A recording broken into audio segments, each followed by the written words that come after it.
फतेहपुर हल्के के आपके होनहार विधायक, प्लानिंग बोर्ड के डिप्टी चेयरमैन, बड़ा पद है, भवानी सिंह पठानिया जी, मंच पर उपस्थित हमारे पुराने साथी भाई, हिमाचल के वरिष्ठ मंत्री, कांगड़ा के बड़े नेता चौधरी चंद्र कुमार जी, श्री आशीष बुटेल पालमपुर से हैं, चीफ पार्लियामेंट्री सेक्रेटरी हैं, विधायक हैं, और साथ में ब्लॉक कांग्रेस कमेटी के अध्यक्ष बैठे हैं जीतराम शर्मा जी, सम्मानित मंच, यहां पर उपस्थित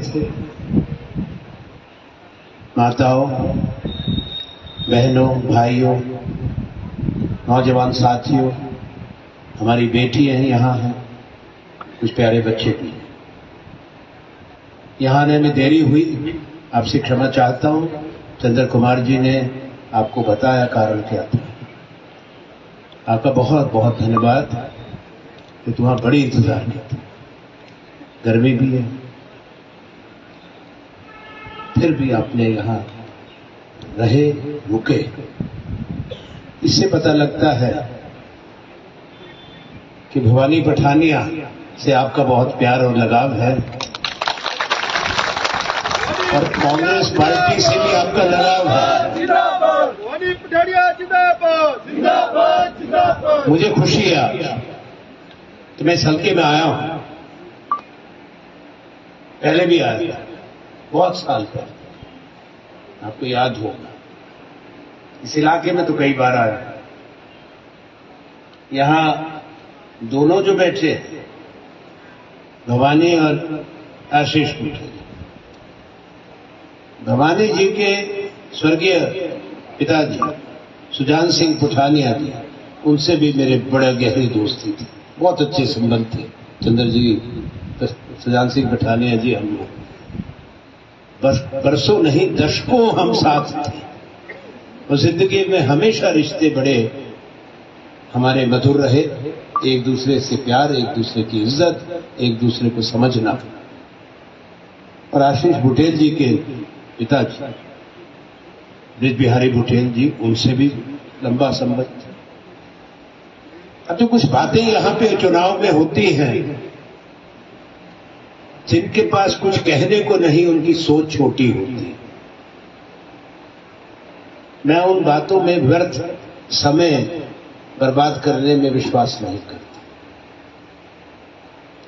चंबा और कांगड़ा बड़ा संसदीय क्षेत्र है। मैं यहां एक व्यक्ति के रूप में नहीं, कांग्रेस का प्रत्याशी, एक बड़े राजनीतिक दल जो 138 साल पुरानी पार्टी है, जिसका एक अपना इतिहास है, गौरवशाली इतिहास है, उसकी उपलब्धि है जो इतिहास के पन्नों पर अंकित है। हिंदुस्तान की आजादी की लड़ाई, हिंदुस्तान उसकी अगुवाई करना, आपके मेरे देश को आजाद करना, अपनी आवाज देना, एक संवैधानिक प्रजातंत्र को स्थापित करना, हिंदुस्तान के लोगों को बराबरी का अधिकार देना, ये बड़ी बात है, भारतीय राष्ट्रीय कांग्रेस की उपलब्धि है। मैं कांग्रेस पार्टी के नेतृत्व के आदेश पर, अपने साथियों के सामूहिक आग्रह पर आपके पास आया हूं, आपका आशीर्वाद मांगने, आपका समर्थन लेने, भारतीय राष्ट्रीय कांग्रेस के लिए। और क्यों आया? मेरा एक लंबा अनुभव है राजनीति में। मैं बहुत छोटी उम्र से, 52 साल हो गए मुझे आज कांग्रेस का कार्यकर्ता। मुझे बहुत सम्मान और प्यार इस प्रदेश ने दिया है, मेरे नेतृत्व ने दिया है, वो भी श्रीमती इंदिरा गांधी, डॉक्टर यशवंत सिंह परमार, सबसे पहले जो हिमाचल के निर्माता थे। मैं दिल्ली गया तो इंदिरा जी लेके गई पहचान करके। कभी सपने में नहीं सोचा था कि शिमला में पैदा हुआ, यहां तो थे हम एक्टिव, मेरी जन्मभूमि कर्मभूमि, जैसे चंद्र कुमार जी ने भी बताया, भवानी ने भी, शिमला रही, ये पूरा हिमाचल रहा। अरे हम ये छोटा सीमावर्ती राज्य है, हमको बड़ा फख्र है अपने राज्य पे, पर यहां से दिल्ली जाना, दिल्ली बहुत बड़ा, हमारा देश इतना बड़ा है, पर वहां पहचान बनाई तो हिमाचल का नाम लेके दिल्ली जाना और भारत का झंडा लेके पूरी दुनिया में जाना, ये मेरा सौभाग्य है जिसके लिए मैं कृतज्ञ हूं। पर ये इलाका मेरा पुराना जाना पहचाना है, पुराने लोग जानते हैं, कोई ब्लॉक नहीं मिलेगा कांगड़ा और चंबा में, पूरे हिमाचल में कोई विधानसभा क्षेत्र नहीं है जहां मेरे पुराने मित्र जमाती साथी ना हो, जिन्होंने मेरे साथ काम ना किया उस संगठन में दशकों पहले। भाई चंद्र कुमार जी कह रहे थे कितने साल पुराना रिश्ता है, 47 साल पुराना। कल पलमपुर में हमारे साथी मिले जो मेरे साथ पढ़े थे विश्वविद्यालय में, बाद में अलग अलग गए, कोई फौज में चला गया, कोई कहां गया, कोई डॉक्टर बन गए, बड़े बड़े नाम कमाया, कोई बैंकर्स बन गए हिंदुस्तान के बड़े, वो तमाम आए थे। सैकड़ों सैकड़ों यहाँ पे लोग हैं, कोई हाई कोर्ट का जज बन गया, कोई वकील हैं बड़े, मैंने भी वकालत करी थी, तो यहाँ है। कोई 1985 के बाद से बड़ी जनसभा लोकसभा चुनाव की नहीं हुई कांगड़ा में या चंबा में, मंडी के पड्डल में, कुल्लू के ढालपुर में, शिमला के रिज मैदान में, जहां आपका ये प्रत्याशी ना बोला हो, इंदिरा जी के समय से, राजीव गांधी के समय। शायद जिनको गलतफहमी है उनसे ज्यादा मैं इस इलाके में घूमा हूं, जब शायद उनको पता भी नहीं होगा कि कितने हल्के हैं, कितनी आबादी है और क्या इसका नक्शा है। हर आदमी को अपनी बात कहने का अधिकार है।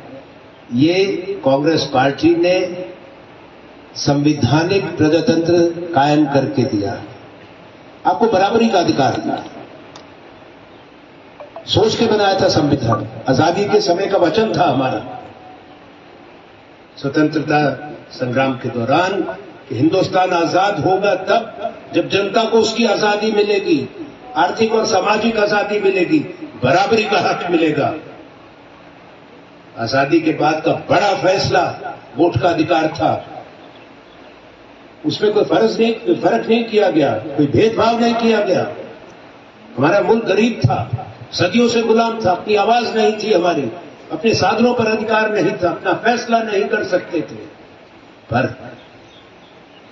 आपके नेताओं ने, महात्मा गांधी ने तो अगुवाई की थी, जवाहरलाल नेहरू, गोविंद वल्लभ पंत, सरदार पटेल, मौलाना आजाद, बहुत बड़ी सूची, लाल बहादुर शास्त्री, देश में ऐसी व्यवस्था कायम करी जिसमें सरकार चुनने का अधिकार आपको मिले, बराबरी का अधिकार मिले, अमीर और गरीब में फर्क नहीं देखा, पुरुष और महिला में कोई फर्क नहीं, आप कौन सी जबान बोलते हैं, देश बहुत बड़ा है, यहाँ संविधान ही 18 भाषाओं को मानता है। हम बहुधर्मी देश है, बहुभाषी देश है, हर सूबे की अपनी पहचान है, वही भारत की शक्ति है, विविधता में एकता। भारत की पहचान भी ये है कि देखो हिंदुस्तान की तरफ सदियों से, हजारों साल से दुनिया का हर बड़ा धर्म यहां है। हाँ, हमारा सनातन धर्म, हम जिसको हिंदू समाज कहते हैं, वो सबसे बड़ा, पर यही हमारी महानता है। हमने सबको स्वीकार किया, आज से नहीं, हजारों साल से, सैकड़ों साल, और बड़े प्यार से लोग रहे, संग्राम में भी साथ रहे, अच्छे वक्त भी आए, बुरे वक्त भी आए। जब भारत की फौज लड़ती है, कुर्बानियां देती है, सूची निकाल के पढ़ ले, बस ये वीरों की भूमि है, यहां कुर्बानियां दी गई हैं, शहादत हुई है, यहां परमवीर चक्र, महावीर चक्र, शौर्य चक्रों की गाथाएं हैं। देश के जो बड़े युद्ध हुए, उसमें हर जाति के लोग लड़े, हर सूबे के लोग लड़े, शहीद भी हुए। और आज जिन पर निशाना बनाया जा रहा है, कोई भी युद्ध देख लो जिसमें वहां भी शहीद ना हो, हमारे हर धर्म के लोग शहीद हुए।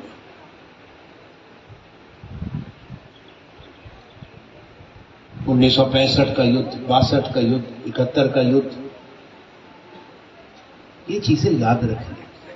हमारी सोच, दो विचारधारा का चुनाव, दुनिया का बड़ा चुनाव।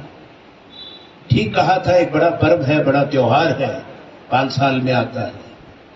आप लोग फैसला करेंगे 5 साल देश की किस्मत का, दिशा का, कौन सी सोच, कौन सी नीति आपके और मेरे हिंदुस्तान को लेकर आगे चलेगी। ये कांग्रेस की विचारधारा है जो समावेशी है। हमारी सोच हो पूरे देश को इकट्ठा करके समाज को साथ लेकर चलना। दूसरी जो विचारधारा है यही की है, पर वो राजनीतिक दल आजादी के बाद जन्म हुआ है। इनका जो पहला रूप था भारतीय जनसंघ और अब बीजेपी का अधिकार है, चुनाव लड़ते हैं, अपनी बात कहते हैं, पर हम में और उनमें बहुत ज्यादा फर्क है।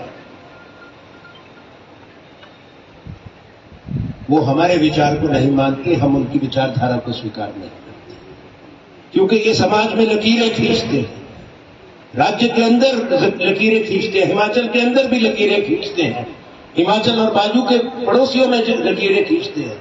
दक्षिण भारत और उत्तर भारत के बीच में आज एक गहरी लकीर खींची जा रही है, पश्चिम और पूर्वोत्तर के बीच में लकीरें खींची जा रही है। इससे हिंदुस्तान मजबूत नहीं होगा। हम ये बात कहना चाहते हैं, ये गलत फहमी है। हमारी ताकत, हमारी पहचान विविधता में है। और क्यों कहें, सदियों पहले इस देश ने एक बड़ी सोच दुनिया को दी थी, और वो सोच थी जो लिखी है संसद के अंदर, केंद्रीय कक्ष के बाहर। माननीय प्रधानमंत्री मोदी जी भी उसको कई बार बोलते हैं। जो हम कहते हैं उसको ग्रहण करना भी बहुत जरूरी होता है, और वो है अयम निजो परो वेति गणना लघुचेत सा। ये मेरा है, तुम्हारा। अयम निजो परो वेति गणना लघुचेत सा। उदार चरिता, जिनका मस्तिष्क सोच बहुत बड़ी होती है। वसुधैव कुटुंबकम, पूरी वसुधा एक कुटुंब है। जिस देश की सोच इतनी विशाल हो, आज इतनी संकुचित क्या हम बना सकते हैं? जगह जगह लकीरें और खाने बना दे। जब हिंदुस्तान की आजादी की लड़ाई हुई थी, जब हमारे युद्ध हुए हैं, भारत को आगे बढ़ाया सबने मिलकर बनाया। ये चीज याद रखना जरूरी है। हम भी अपने धर्म में आस्था रखते हैं, हम सब, आप सब, पर क्या बताता है धर्म?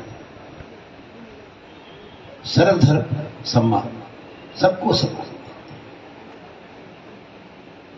अब आज ऐसा वातावरण बन गया, भाई राजनीति करो, देश का विकास करो, संस्थाएं बनाओ, बच्चों को रोजगार पैदा करो, बेटे बेटियों का भविष्य बनाओ, किसी को कोई आपत्ति नहीं। सारा टाइम ये, अभी तो भगवान देखो, ये देवभूमि है। मैंने पिछले विधानसभा चुनाव में कहा था, इनका साहब बड़ा मंदिर बनाएंगे। मैंने कहा बचपन से हम तो ना पूजा करते हैं, ऐसे परिवार में संस्कार मिले। हर 6 किलोमीटर के बाद आपको कोई मंदिर मिल जाएगा। क्या इस दल के आने से पहले हमने पूजा अर्चना बंद कर दी थी? क्या 2014 से पहले हम मंदिर नहीं जाते थे? हम तीर्थ स्थानों पे नहीं जाते थे? पर आज कैसा है?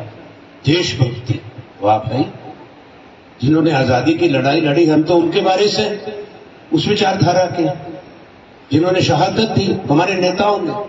आजादी के बाद सबसे पहले हत्या हुई महात्मा गांधी की, जवाहरलाल नेहरू अंग्रेजों की जेल में रहे 14 साल, नए भारत को बनाने में, बड़ी संस्थाएं बनाने में, IITs आया, एम्स कुछ का जिक्र आया, जो मैंने हिमाचल में बनवाई, वो पंडित नेहरू, दुनिया उनको सलाम करती थी। इंदिरा गांधी, स्वर्गीय राजीव गांधी, मैं क्यों ये नाम याद दिला रहा हूं, शहीद हुए देश के लिए, तो पिछले 10 साल से निरंतर कोसे जा रहे। ये नहीं करो, ये चीज अच्छी नहीं है। कोई भी देश जो अपने राष्ट्र निर्माताओं और शहीदों का अपमान करता है, उसको इतिहास स्वीकार नहीं करता। ये अच्छी परंपरा नहीं है। स्वस्थ परंपरा और मानसिकता है, चाहे आपके वैचारिक मतभेद हो, पर जिन्होंने देश बनाया है, कुर्बानियां दी हैं, उनका सम्मान से नाम लो, उनको अपमानित मत करो। अब क्या कहा जाता है कि वही हैं हमारे संस्कृति और धर्म के प्रतिनिधि, तो हम कौन हैं? सोचो, चुनाव इसलिए कराए जाते हैं, क्या हम अपने धर्म के, सनातन धर्म के हिंदू तब होंगे जब वो हमको सर्टिफिकेट देंगे? वो होते कौन है? किसे अधिकार दिया? मजाक हो रहा है हिंदुस्तान में। जो उनके साथ हैं वो देशभक्त हैं, तो हम सब देशद्रोही? गजब हो रहा है मुल्क में। सोचो क्या कहा जा रहा है, कितनी विष घोला जा रहा है, समाज में तनाव और टकराव लाया जा रहा है। यह हिंदुस्तान के लिए अच्छी बात नहीं। मेरी एक सलाह इनको भी है, आपको कह दूं 1 मिनट में। आप अच्छे बागीचे भी देखते हैं, इंदौर में अच्छे बाग हैं, दिल्ली में मुगल गार्डन्स हैं, अच्छे अच्छे बगीचे सब जगह लगते हैं, लोग अपने घरों में लगाते हैं। मौसम के मुताबिक कौन से फूल लगते हैं वो हम लगाते हैं। आपको गुलाब भी दिखता है, गेंदा भी दिखता है, डहेलिया भी दिखता है, अच्छा लगता है ना? अब सोचो अगर हुक्मनामा हो कि फूल एक ही रंग के लगेंगे हर एक के बगीचे में, वो बगीचा बगीचा रहेगा?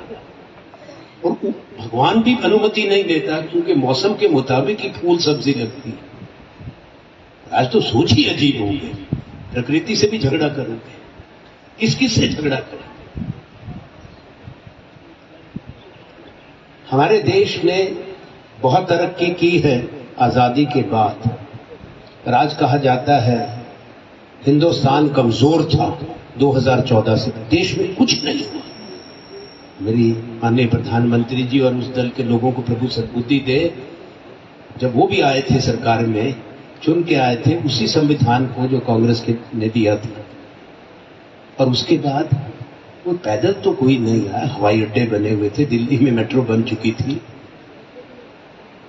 भव्य इमारतें बन चुकी थी, भारत परमाणु शक्ति बन गया था इंदिरा गांधी ने जब पोखरण में विस्फोट करा था 1975। भारत अंतरिक्ष में चला गया था 1976 में जब आर्यभट्ट भेजा था। भारत दुनिया की एक बहुत बड़ी क्रांति का अग्रिम नेता था। पहली औद्योगिक क्रांतियों में हम पीछे छूट गए क्योंकि हम गुलाम देश थे। भारत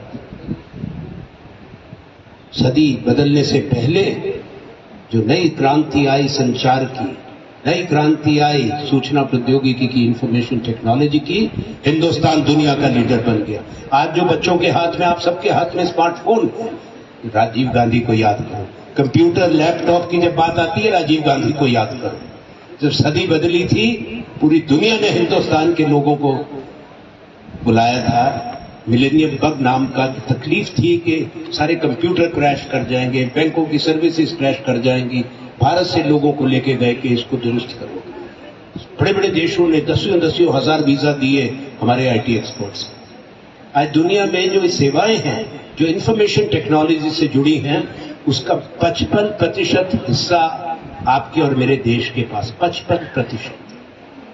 तो इस हिंदुस्तान में सरकार बनाई थी 2014 में। कोई बंजर हिंदुस्तान में, बंजर भूमि में नहीं आए थे। कम से कम कृपा करे, क्योंकि वो देश सबने बनाया था। लाखों करोड़ों हिंदुस्तानियों की मेहनत, खून पसीने का काम।